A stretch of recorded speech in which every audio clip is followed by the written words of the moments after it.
मोटू नाम का एक छोटा सा कुत्ता था।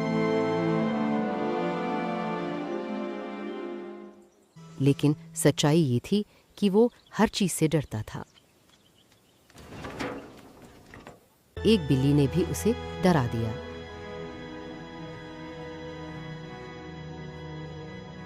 और उसका खाना बस एक छोटी प्लेट।